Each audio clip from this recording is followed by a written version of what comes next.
Hi there and welcome to this Friday's tutorial here on YouTube. And today I want to draw Young Rembrandt. And this is an actual drawing I did.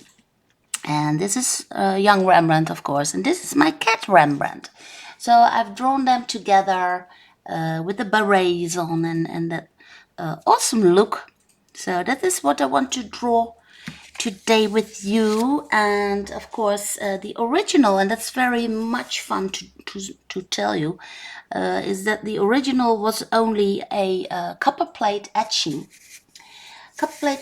and the actual measurements were 5.2 centimeters by 4.5, so that's actually really small. I've enlarged it a little bit here, but here you can see it. It's just 5.2 by 4.5, so that's amazingly small. And the original was Rembrandt was looking a bit to the left, and so this is engraved into a copper plate, and then Rembrandt would have put on this copper plate a sheet of paper. Then it would go underneath that press, and then when he picked it up, then this would have been the result. So this would be the original copper plate, and this would be the the edge, if you want. So that's what he did. And what I did for my Patreon page is I've measured out the sizes. So what we're going to draw today is a drawing of 2.2 centimeters by 23. And on my Patreon page you can download all the measurements. What is especially important, of course, is that center line, which is not straight down, but it is in an angle here. So I've measured everything out to help to get to bring your drawing to a great result. So let's get started on our drawing. As I was saying.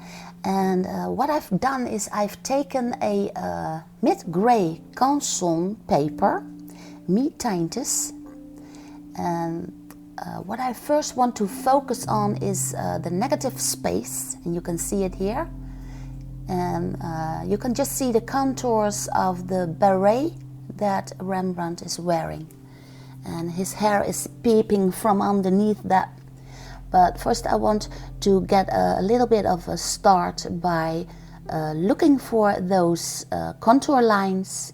And I can see, and you can see too, I've put in the little helper lines. And in that way I can easily see where the chin is going to be, where the earlobe is going to be. So these helper lines will help you, especially if you are a beginner artist, will help you very much to see and understand the measurements of where the eyes are going to be, the nose and the mouth. So it even helps me here, as you can see, that the tip of the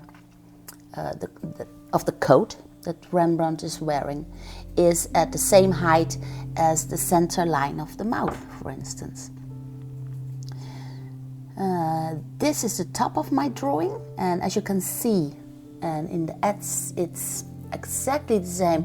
It is cut off a little bit, so it's kind of like he's peeping through a hole. And I'm pointing out also the directions of the way that the beret is behaving itself, and how the hairs of Rembrandt, and he has curly hair, they come from underneath that beret. I also put in already the side of the shadow. The left side in this case is in the shadow part, so I instantly know that the light is coming from the right. Then the eyes. It is very helpful to see where the outer corner of the eyes are. So you can just measure them out with the ruler, and this also will help you to get the width of the eyes on the correct place. Now you have your center line that is going vertical, and you have your center line which is going through the pupils. And this will help you to get the positioning of the eyes, which are so very important in this particular young Rembrandt, that to get those pupils aligned. So that is why I'm using those center lines, those little helper lines, and that I wanted to point these out to you. If you are a beginner artist, then this can be very helpful to make your drawing a little bit more of a success, of course. Now what is also very noticeable is that the space between the upper eyelids and the iris, you can see the white of the eyes. And this is what makes this portrait very appealing to me. I think it's very funny to see how he's kind of frowning, and he has that surprised look to him. And there are some speculations that this is the first selfie ever drawn, and that if Rembrandt had a mobile phone in his time when he was living, then this would be an actual selfie picture that he made from himself. So I think that's funny, very funny indeed, and that is also why I wanted to translate this etch into a charcoal drawing. So from etch to sketch, if you want. And that is also a challenge that I did for myself. Now, this is the mouth, and he is, he's putting his lips together, of course. He's in that kissing mode, if you want. And once you do that to your lips, then the mouth foreshortens. And you can see actually that the mouth itself is even smaller than the width of the nose itself. So that's an extra tip that I want to give you. And here you can see a beautiful edge, the edge between light and dark in the beret. And what you also see now is, now that I'm shading in the whole drawing, that you can see the grain of the canson paper, which is quite coarse, but I like it. And later on we will push those charcoal pigments into the paper. So I will show you. And oh yeah, of course, on my Patreon page you can watch this drawing in full time, real time, and you can draw along with me. You can also print out the plate and the prints and the measurements, of course. So maybe I will see you there. And as I was telling, the grain of that canson paper doesn't bother me at all, because I want to push those in later on. And when you are etching, then you are actually putting little lines in a copper plate, and then you get that special effect. And this is a canson drawing and a charcoal drawing. And this then is, for instance, my pen pastel knife, which is like a palette knife, and it has a rubber sponge on it. And I use it not only for the pastels, but I also use it for, in this case, rubbing in the pigments into my paper. And this gives me a very, very painterly effect. Now, Rembrandt, of course, was known for his beautiful paintings. And what I'm actually challenging myself to do is to think like an etcher, like that was my cat, an etcher, like a painter, and like a drawer, because they are all related. And one day maybe I will be a painter, I hope. But in order to become a good painter, I first have to become a great drawer. And Rembrandt himself made a lot of charcoal drawings too. And in that way he practiced himself, of course. And drawing with charcoal is the most excellent way to prepare yourself to become a painter. Now, what I use also, beside the pen pastel knife, is a pencil eraser. And the pencil eraser can be sharpened just like a regular pencil with a pencil sharpener. And here you see it.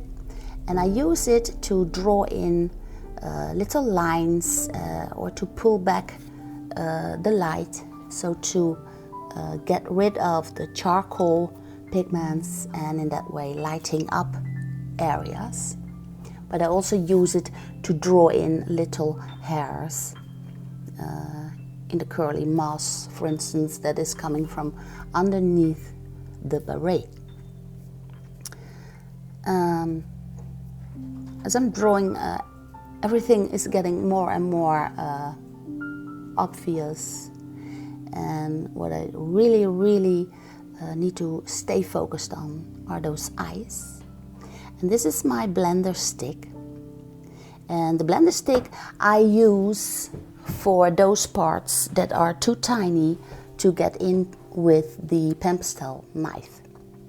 So blender stick, pencil eraser, and pen pastel knife, that are drawing materials that I use a lot, and they are very, very helpful indeed.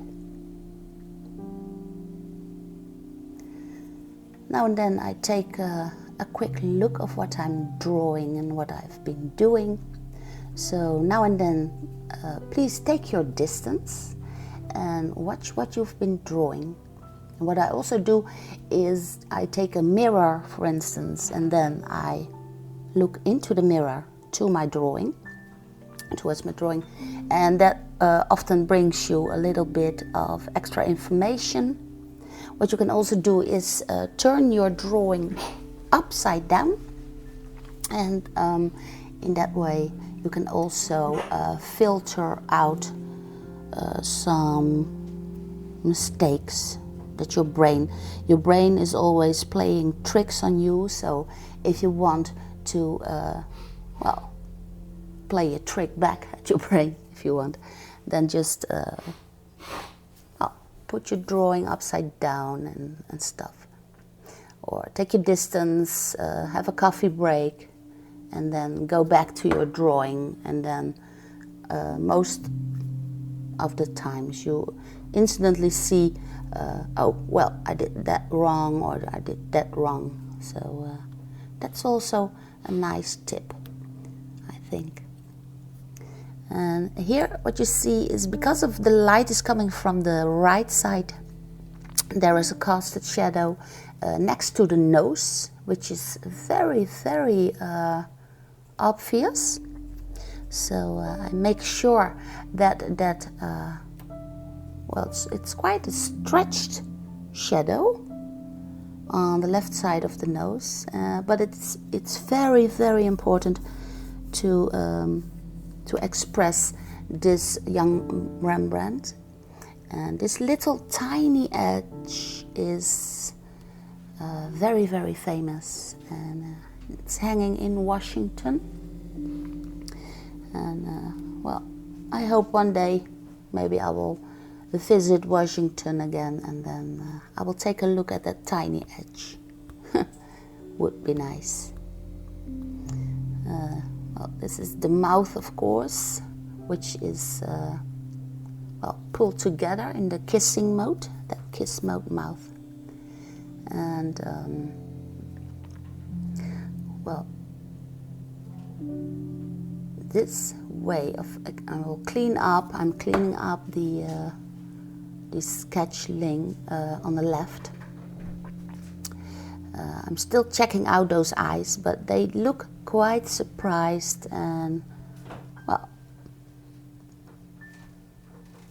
it is very particular, the way that he is looking at us, and he's kind of surprised and a little bit like worried, and that is just what I wanted to express in this charcoal drawing. And what you see here is a light gray pastel pencil, and I'm trying to figure out to see what happens when I apply this to the Canson gray, and I think that's quite nice. I can draw in a little bit more light, that very particular Rembrandt light, and this is working together for me. And I don't want to make too much of real. I could bring in skin colors and all those kinds of things, but that is not my point. I just want to translate an etching towards a sketching, and in that way training myself and explaining stuff to you, of course. So here I put in a little bit of white, like the light is coming, and it gives my drawing that great brilliance, and I can make that right eye pop out a little bit more, but I will leave it up till here. Well, I hope you enjoyed this Young Rembrandt and my interpretation of his little etching. If you do, please give this drawing a big thumbs up. And of course, maybe I will see you on my Patreon page.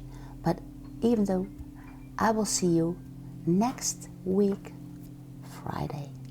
Thank you for watching. Take care.